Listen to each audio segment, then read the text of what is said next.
Friends, நம்ம சேனலில் daily 5 GS கொஸ்டின்ஸை previous year கொஸ்டின்ஸை பார்த்துட்டு இருக்கோம். தினம் 5 பொது அறிவு கேள்விகள் என்ற சீரிஸில் இன்னைக்கான 5 கொஸ்டினை பார்க்கலாம் வாங்க. ஃபர்ஸ்ட் கொஸ்டின் பாருங்க. The term Pakistan was coined by. The term Pakistan was coined by. Pakistan என்ற சொல்லை உருவாக்கியவர் யார்? இதுக்கான புக் சோர்ஸ் இருக்கான்னு கேட்டிங்கன்னா புக் சோர்ஸ் இருக்குது.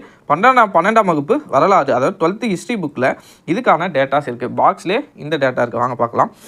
12th தேசியவாத லெசன் பேர் என்னன்னு பார்த்தோன்னா தேசியவாத அரசியலில் வகுப்புவாதம். ஓகேங்களா, இந்த லெசனில் தான் இதுக்கான இங்கே பாருங்கள் மீட்பு நாளாக கடைபிடித்தல் 6.5 இருக்குது. இதுக்கு பக்கத்தில் இருக்கிற பாக்ஸ் டேட்டாவில் தான் நம்ம தேடி வந்த ஆன்சர் இருக்குது. ஓகேங்களா, பாகிஸ்தான் என்ற எண்ண ஓட்டம், பட் என்னன்னா இதில் டைரெக்டாக கொடுக்காம கொஞ்சம் சுற்றி வளர்ச்சி தான் கொடுத்துருக்காங்க. பாகிஸ்தான் என்ற எண்ண ஓட்டம் 1940களில் முஸ்லீம் லீக் மேடையிலிருந்து வெளிப்பட்டாலும் 10 ஆண்டுகளுக்கு முன்பாகவே கவிஞரும் அறிஞருமான முகமது இக்பாலால் சிந்திக்கப்பட்டதாகும்.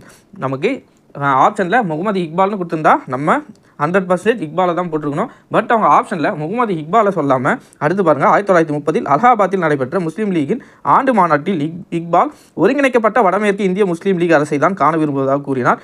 இது பின்னர் கேம்பிரிட்ஜ் மாணவர்களில் ஒருவரான ரஹமத் அலியால் வலுவாக வெளிப்படுத்தப்பட்டது. அப்போது ரஹமத் அலின்றவர் என்ன பண்ணியிருக்காருன்னா வலுவாக அதை வெளிப்படுத்தியிருக்காரு. நம்ம ஆப்ஷனில் இந்த ரஹமத் அலியை தான் கொடுத்துருக்காங்க. ஸோ நம்ம இக்பால் கொடுக்காததால் வேறு ஆப்ஷன் இல்லாமல் ரஹமத் அலியை தான் நம்ம இதில் ஆன்சராக போட்டாங்க. ஓகேங்களா, இதுதான் சரியான ஆன்சரும் கூட. அப்போ இந்த கேள்விக்கான சரியான விடை என்னென்னா ரஹமத் அலி. சப்போஸ் முகமது இக்பால் கொடுத்துருந்தா முகமது இக்பால் என்பது தான் இந்த கேள்விக்கான பொருத்தமான விடையாக இருந்திருக்கும். ஓகேங்களா, அடுத்த கேள்வி பார்ப்போம். அடுத்த கேள்வி, which rule came to an end at the end of battle of Talikota? Thalaikottai போரின் முடிவில் எந்த ஆட்சி முடிவுக்கு வந்தது? லோடி வம்சம், விஜயநகர பேரரசு, பாண்டிய பேரரசு, சையது வம்சம். ஃபர்ஸ்ட்டு இந்த இருக்கிறதுல எது கரெக்டாக இருக்குன்னு பார்த்தோன்னா 4 ஆப்ஷனில் கெஸ் பண்ணிட்டீங்களா? விஜயநகர பேரரசு தான் இதுக்கான ஆன்சர். இந்த விஜயநகர பேரரசை பற்றின லெசன் 7th ஸ்டாண்டர்ட் செகண்ட் டேர்மில் இதுக்கான விஜயநகர பேரரசு சார்ந்த லெசன் இருக்குது. அதிலே இதுக்கான புக் சோர்ஸ் இதிலே ஆன்சரும் இருக்குது. ஓகேங்களா, இங்கே பாருங்கள், இது 7ஆம் வகுப்பு புத்தகத்தில் இருக்கிற விஜயநகர பேரரசோட லெசன் தான் இது. இதில் பாருங்கள் அப்படியே கொடுத்துருப்பாங்க.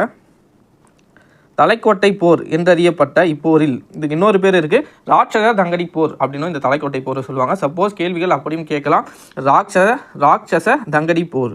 ஓகேங்களா, தலைக்கோட்டை போர் என்றறியப்பட்ட இப்போரில் விஜயநகரம் தோற்கடிக்கப்பட்டது. ஓகேங்களா, யாரால் தோற்கடிக்கப்பட்டதுன்னா ஒரே நிமிஷம் கீழே பாருங்கள்.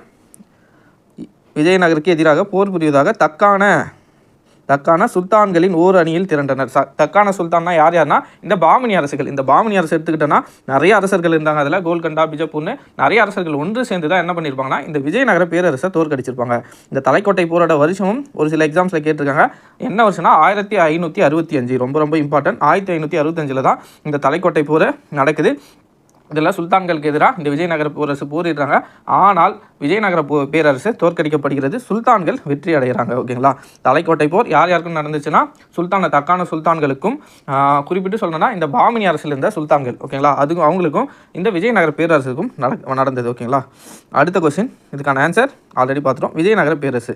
அடுத்ததான் இந்த விஜயநகர பேரரசை பற்றி சொல்லணும்னா இந்த விஜயநகர பேரரசு ஃபஸ்ட்டு உருவாக்குனது யாருன்னு பார்த்தோன்னா ஹரிஹரர் புக்கர்னு 2 பேர். ஹரிஹரர் புக்கர் 2 பேர் இந்த விஜயநகர பேரரசை உருவாக்குவாங்க. இவங்க யாருன்னு பார்த்தோன்னா முகமது பின் துக்ளக், அவர்கிட்ட பணியாளர் வேலை செஞ்சுட்டு இருந்திருப்பாங்க. அதுக்கப்புறம் இவரோட ஆன்மீக ஒருத்தர் வித்யாரண்யர்னு ஒருத்தர் இருப்பார். அவர் என்ன பண்ணியிருப்பார்னா இவரை இந்த மாதிரி ஒரு நாட்டை கைப்பற்றி நீங்கள் ஆளணும் அப்படின்னு சொல்லியிருப்பார். விஜயநகரத்துக்கு என்ன பொருள்னா விஜயநகர பேரரசில் விஜயநகரம்னா என்ன பொருள்னா வெற்றியின் நகரம் அப்படின்னு குறிக்கும். என்ன வெற்றியின் நகரம். அவரோட குருவோட அறிவுரையின்படி இவங்க ஒரு நாட்டை நிர்மாணிக்கிறாங்க. அந்த நாட்டுக்கு விஜயநகரம் அப்படின்னு பேர் வைக்கிறாங்க, அதாவது வெற்றியின் நகரம் அப்படின்னு பேர் வைக்கிறாங்க. அதுக்கடுத்து இதில் 4 வம்சம் ஆட்சி செஞ்சாங்க. ஃபர்ஸ்ட் வம்சம் சங்கம வம்சம், அடுத்ததா சாலுவ வம்சம், அடுத்ததா துளுவ வம்சம். இந்த 4 வம்சத்தை சார்ந்து கேள்விகள் நிறைய எக்ஸாம்ஸில் கேட்டிருக்காங்க. லாஸ்ட்டாக ஆரவீடு வம்சம் இந்த துவங்கி வைக்கிறது ஹரிஹரர் புக்கர். இந்த 4 வம்சத்தை அரேஞ்ச் பண்ண சொல்லி நிறைய எக்ஸாம்ஸில் கேட்டிருக்காங்க. ஃபஸ்ட்டு சங்கம வம்சம், 2ஆவதாக ஆட்சிக்கு வரவங்க சாலு வம்சம், அடுத்ததாக துளுவ வம்சம், கடைசியாக ஆரவீடு வம்சம். இந்த விஜயநகர பேரரசிலே சிறப்புமிக்க அரசராக இருந்தவர் யாருன்னா கிருஷ்ணதேவராயர் எல்லாருக்கும் தெரிஞ்சிருக்கும். கிருஷ்ணதேவராயர் தான் புகழ்பெற்ற அரசர் இந்த விஜயநகர பேரரசில். நிறைய கோயில்களை நிர்மாணிப்பார். எக்ஸாம்பிளுக்கு சொல்லணும்னா அம்பி கோயில் கேள்விப்பட்டிருக்கீங்களா? கர்நாடகாவில் ஹம்பி கோயில், புகழ்பெற்ற கோயில் ஹம்பி.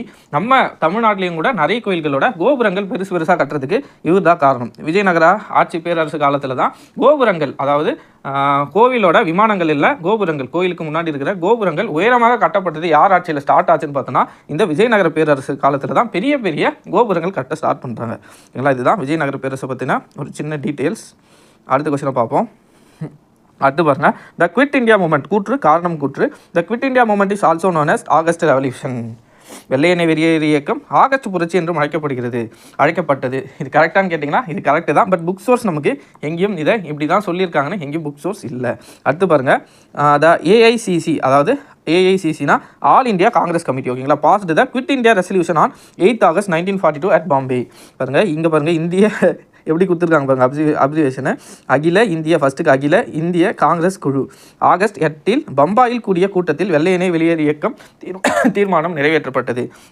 இது ரெண்டுமே கூற்று காரணம் ரெண்டுமே சரிதான். பட் ஃபஸ்ட்டுக்கு புக் சோர்ஸ் எங்கேயுமே இதை ஆகஸ்ட் புரட்சின்னு எங்கேயுமே குறிப்பிடல. பட் செகண்டுக்கு நம்ம 10th புக்லேயே இதுக்கான டேட்டா இருக்குது. டேட்டா பாருங்கள், 1942 ஆகஸ்ட் 8 வெள்ளையனே வெளியேறு இயக்க தீர்மானம் நிறைவேற்றப்பட்டது. காந்தியடிகள் அப்போ தான் என்ன சொல்வார்னா, செய் அல்லது செத்து மடி அப்படின்ற புகழ்பெற்ற அந்த முழக்கத்தை சொல்லியிருப்பார். செய் அல்லது செத்து மடி எப்போ சொல்லியிருப்பார்னா 1942 ஆகஸ்ட் 8 வெள்ளையனே வெளியேறு இயக்கத்தை அறிவிக்கும் போது தான், தீர்மானம் நிறைவேற்றும் போது தான் அதை சொல்லியிருப்பார். ஓகேங்களா? அப்போது கூற்று காரணம் ரெண்டுமே சரி. அப்போ option B, both A and R are true and the R is the correct explanation. ஓகேங்களா? அடுத்த கொஸ்டின். அடுத்து பாருங்கள், கோவிந்த் தொண்டு fund popularly known as Nana Sahib. கொஸ்டினை சிம்பிளாக கொடுக்காம என்ன கொடுத்துருக்காங்கன்னா ஏதோ பேர் கொடுத்து நம்மளை குழப்பிருக்காங்க. Was one of the frontline leaders of the Nana Sahib என்று பிரபலமாக அழைக்கப்பட்ட கோவிந்த் தோண்ட் பந்த் டேஷ் சம்பவத்தில் முன்னணி தலைவர்களில் ஒருவர். நமக்கு தெரியும் நானா சாஹிப் எதில்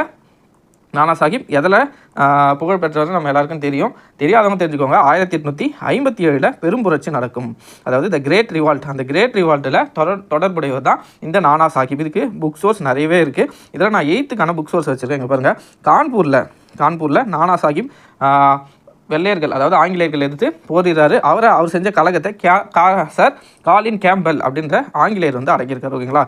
இவர் எதோடு தொடர்புடையவர் தான் கேட்டிருக்காங்க. Nana Sahib great revolt. இங்கே பாருங்கள் ஆப்ஷனில் என்ன கொடுத்துருக்காங்கன்னா கிரேட் ரிவால்ட் கீழே 1857 கழகம்.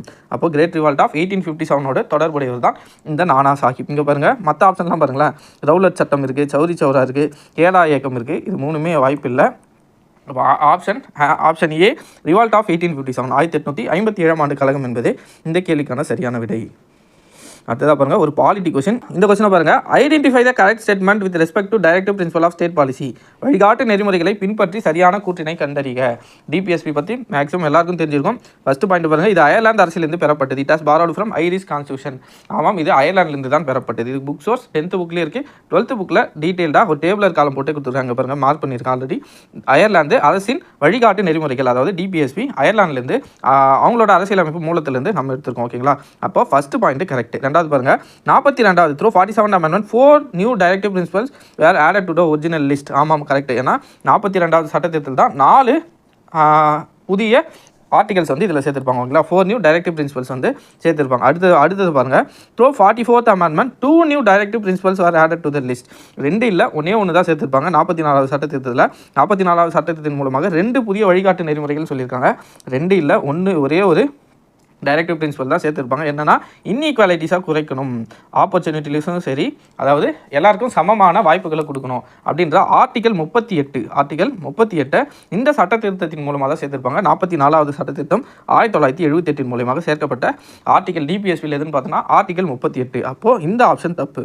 அடுத்ததான் 4வது பார்ப்போம். 97வது சட்டத்திருத்தத்தின்படி கூட்டுறவு சங்கங்கள் தொடர்பான ஒரு வழிகாட்டு நெறிமுறை சேர்க்கப்பட்டது. ஆமாம், 97வது சட்டத்திருத்தத்தின்படி என்ன சேர்க்குறாங்கன்னா கோஆபரேட்டிவ் சொசைட்டியை சேர்க்குறாங்க. 97th amendment 2001. அப்போ தான் என்ன பண்ணுறாங்களா, டிபிஎஸ்பியில் கூட்டுறவு சங்கங்கள் தொடர்பான ஒரு டிபிஎஸ்பி ஆர்டிக்கலை சேர்க்குறாங்க. ஓகேங்களா? அப்போது 3 பாயிண்ட் கரெக்டு, 1, 2, 4 கரெக்டு. 3வது மட்டும் தப்பு. ஆப்ஷனில் option B 1, 2 and 4 are correct. ஓகேங்களா? இதில் 2 இல்லை, 1 மட்டும், ஒரே ஒரு ஆர்டிகல் 38 மட்டும் சேர்த்துருப்பாங்க 3வதுல. ஓகேங்களா? அவ்வளோதான் ஃப்ரெண்ட்ஸ் இன்றைக்கான ஜிஎஸ் கேள்விகள் 5 கேள்விகள் இதுதான். நாளைக்கு இன்னும் ஒரு 5 ஜிஎஸ் கேள்விகளை பார்ப்போம். நன்றி.